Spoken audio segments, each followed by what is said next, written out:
Well, Zach, I wish we were here on a better occasion. It's a difficult day. You have to announce your retirement today because of a neck spine condition that's forcing you to retire at just 24 years old. What are your emotions as you go through this process today? I'm really just blessed and thankful that we were able to find this problem, and the Baltimore Ravens medical staff probably ended up saving my life, and I know definitely allowed me to live a normal lifestyle because if it wasn't for them getting the CAT scans and everything done after the season and doing it the right way, we never would have found this problem because I never had neck problems really growing up or anything like that. But I'm just blessed and thankful that I'm able to walk away from the game in good health, and I couldn't have played for a better organization, man. I enjoyed every part of it, my 3 years here, from the coaches, from just front office, teammates, just staff. Everybody in this building are just a group of great men that have a common goal, and it's been wonderful. I look at you as somebody, you made it. You were undrafted in 2014, then you make the team, then you start to shine on special teams, and then you earn a starting job, and then you end up as a second-team All-Pro, top 10 in the NFL in tackles. Does it make it more difficult at all to walk away knowing that you finally got to the point that you have been working so hard to get to? It's a little difficult. When I first found out the news, I felt like I had so much more on the field that I could improve on, and I was looking forward to coming back next year better than ever.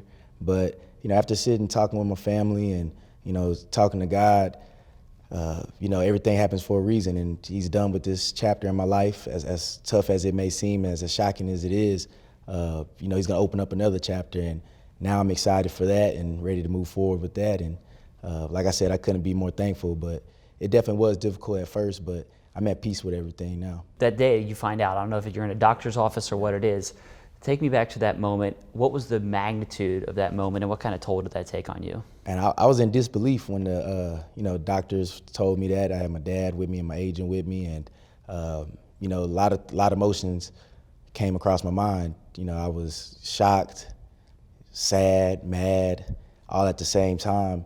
But the one thing I can say I'm blessed with is a strong support system. So I got on the phone, I told my brothers, and my mother, and started telling family, friends, and everything like that. And they were just so supportive and saying that, God got your back. We're here for you. We don't think any different of you. We're glad we found this, and we're glad that you're okay. And, just being able to lean on them and just leaning on my faith is just been the best for me.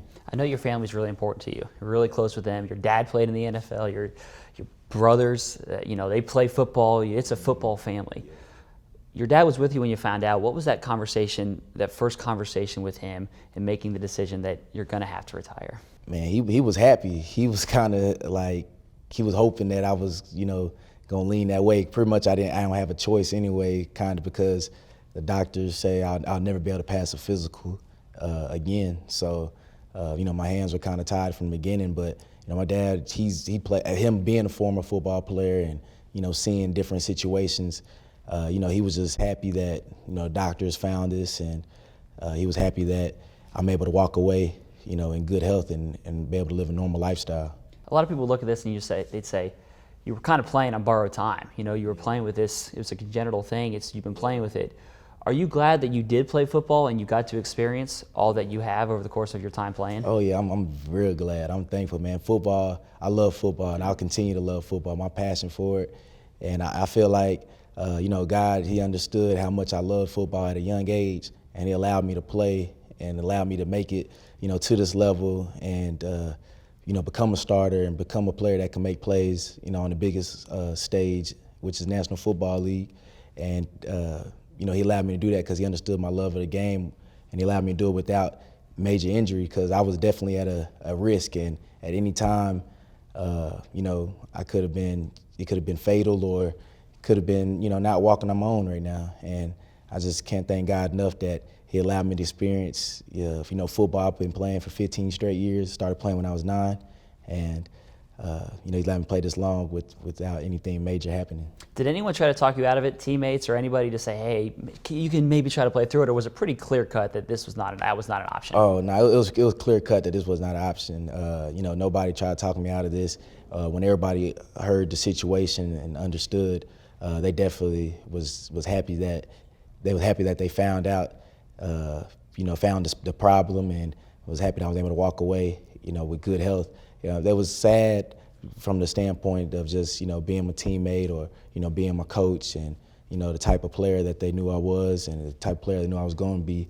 But at the end of the day, they all were happy that they found this problem and real supportive, man, because they understood there's nothing I can do to, do this now. If it's something that comes out and they be like, we have some crazy, surgery or crazy method or something that can clear you to play, I'll be the first one to start back training, and trying to make a comeback. But, right now, my hands are tied. I won't be able to pass any physical or anything like that. So, it's just something that we have to accept and move on with. It seems strange to be talking about legacy with a guy who's 24. You're only here for 3 years, but in your time here, even if it was short, you made an impact. I think everybody in this building would agree with that. What do you want your legacy as a Baltimore Raven, as a football player in general, to be? I just want a guy, people, when they think of Zach Orr, I just want them to think of a guy that came to work each and every day to get better, worked hard, gave his all on the field, played with 110% effort, no matter what the situation in the game was. And then, off the field, just as a guy that you could come up and talk to, a guy that's fun to be around, a guy that you would want to, hang out with. And, that's pretty much it, man. And I think that I left my legacy like that. And that's why I can say right today, I can walk away from the game right now, at peace. Well, Zach, we're going to miss watching you play football, but we enjoyed it for the past 3 years, and thank you very much for this time. And I know that you're destined to do great things beyond playing the game. Appreciate that. Thank you.